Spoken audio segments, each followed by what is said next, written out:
All right, buckle up for a wild ride into the dark heart of modern feminism, where kill all men isn't just a catchy slogan, but a chilling call to action echoing from social media to the streets. And we're going to get into that right now with Edward Bartlett, who's the president of DAVIA, Domestic Abuse and Violence International Alliance. Edward, it's been a while. Welcome back. How are you? Hey, Richard. Great to chat with you again. So your article dives headfirst into this kill all men phenomenon. Pretty explosive stuff. What sparked this movement? Where did it begin? I'll be honest with you. This has been around so long. It's been years. I honestly can't tell you when and where it began. It seems to be sort of, kind of intrinsic, that part of the overall feminist ideology. I think feminists like to keep it a little bit under wraps. But, when you see this phrase, kill all men, repeated over and over again, you think there has to be something to it.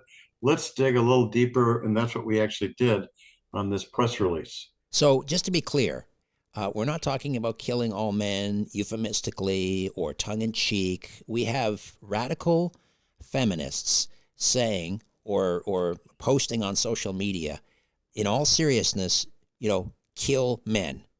Yeah, I guess at one point I thought this was sort of an insider joke.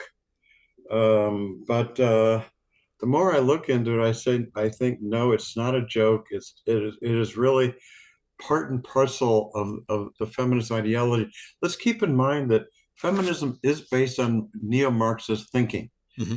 And so, we know from history, every time Marxism has been implemented as the ruling ideology of a given country, whether it's communism, socialism, or something else, that it's been a human rights disaster, an economic disaster. It's been a disaster in every sense of the word.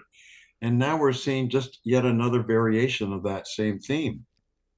So a couple of the loudest voices in this cult, Clementine Ford and Jenny McDermott, they are, according to reports or according to your article, they are openly calling for the extermination of men and male infants, and they're not facing any widespread condemnation. Is that true? There is absolutely no pushback. And look, just actually, just last week, this was in India. This is a global phenomenon, okay? In India, the president of the Women's Wing of India actually wrote a proposal to, quote, allow women to commit one murder of men without punishment. Now, that was not a joke. It was not tongue in cheek. She meant it very seriously, but there was no pushback. There was no like outcry, no call for resignation. It was like, oh, well, there they go again. Marianne Franks, advocating for something she calls justified violence against men as a societal good. Tell me more about her. This is maybe one of the more shocking examples because Marianne Franks is a law professor who supposedly believes in things like justice and due process. And she teaches at George Washington University in Washington, D.C. Okay, so let me read her actual quote. Society would be better off as a whole if more women were willing to engage in justified violence against men. To that end, women's justified violence against men should be encouraged, protected, and publicized. End quote. Wow, that's pretty darn explicit. Yeah, yeah. Um, so this death wish complex, what is driving these crazy feminists to extend their aggression from adult men to unborn children and infants? I mean, how does this align with the movement's stated goals of empowerment? Well, I'm going to go back to what is the communist vision? Well, and this was as enunciated by Karl Marx. The communist vision is one day there will be no hierarchy in the world. People will live a largely agrarian existence. The the state will wither away. Those are Karl Marx's exact words: withering away of the state, and it'll be sort of a feminist nirvana. So that sort of seems to summarize what this vision is. Now, the thing about killing infants and abortions, that actually goes beyond me. Have you heard of the transhumanist movement? Oh, yes. Yes, I have. Okay. Well, there are some leading feminists who believe in this transhumanism. Transhumanism means that is the belief that the protection of nature should supersede any efforts to protect human beings. In other words, really, the logical outcome of that is we need to kill off literally millions of humans in order to safeguard our natural resources. That maybe sound extremely extreme, but hey, that's transhumanism. Look it up. You can see for yourself. Um, Melanie Biggins killed her husband to avoid divorce costs. Is that true? Tell me more about this person. It's exactly true. I did read the newspaper article, and that sort of follows from the admonition by Mary Ann Franks to justify violence against men. Well, what in the case of Melanie Biggins of Missouri, her justification is she didn't have enough money to pay for a divorce. She wanted a divorce. Hey, well, we'll just knock him off, and that should take care of it pretty quickly. Any evidence that she was influenced by the kill all men feminist cult? We don't have a direct connection to that. So it's just part of this broader narrative that crops up over and over again. There's also kill all men slogans appearing on merchandise, and there's no, I mean, is there any legal or social backlash? Well, I don't think it's considered illegal in a criminal sense because there's no specific threat directed to a specific individual. But yeah, there should be social backlash. People should be, there should be some level of outrage against the normalization of killing. Yeah, it is. I mean, sometimes I'm not sure whether to cry or to laugh. Have you seen kill all men? I don't know, merchandise? I've not. Yeah, yes.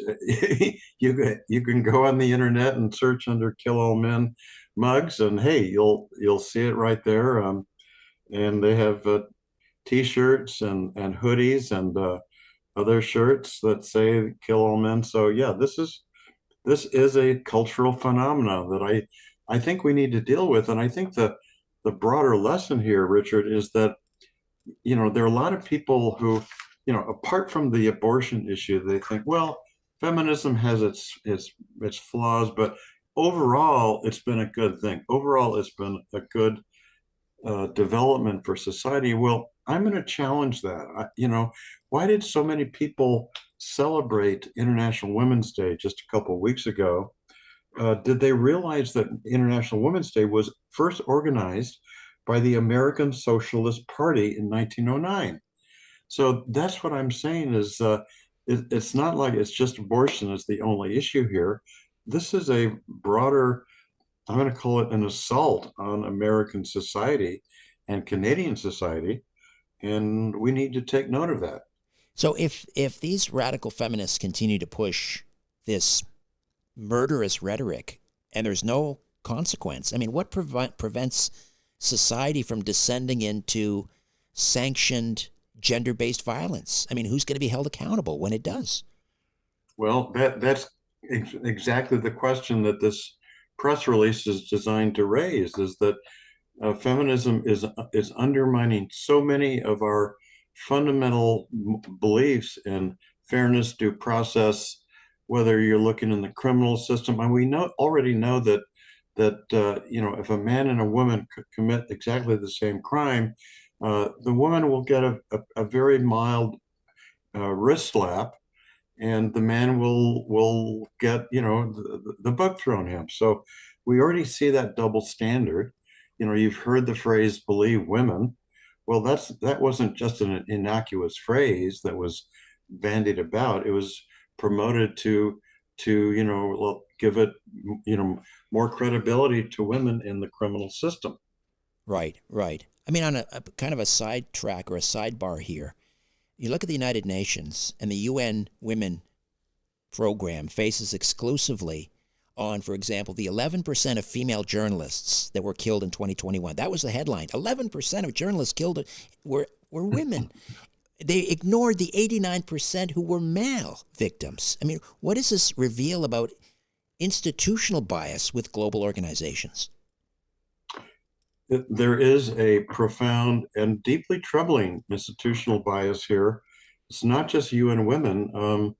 We know that globally, men are dying 5 years earlier, 5 years younger than women. Around the world, you would think the World Health Organization would be concerned about that. Well, go to their website, look on their website for women's health. You'll see lots of programs, you'll see fact sheets, you'll see reports. Now look for anything on men's health. Zero. There is not a single program, fact sheet, or anything about men's health. To me, that's deeply troubling. Domestic Abuse and Violence International Alliance, DAVIA, what is it all about? Well, we're sort of looking at exactly these same issues, specifically in the arena of domestic violence and domestic abuse. We know from literally hundreds of studies done in Canada, US, elsewhere, that this is an equal opportunity problem. Women are as likely to be abusers as men. This example you just shared of Melanie Biggins in Missouri is a good example of that.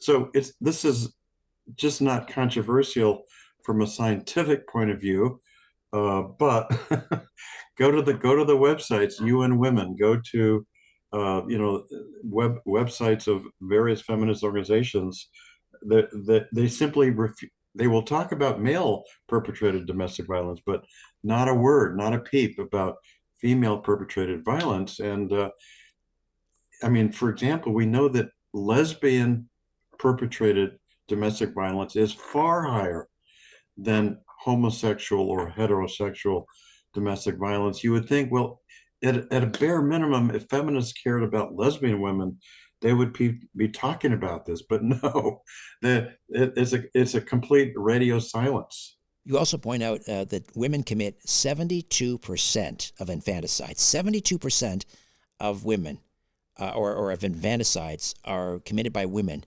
and yet there's no feminist outcry against this violence. I mean, don't you think this silence exposes a selective morality within the movement? I think selective morality is a very good way to describe it. It is definitely it's a double standard, and it is not an acceptable double standing. And I guess again, many groups have sort of shrugged their shoulders and say, "Oh, well, there they go again," but we won't hold it against them.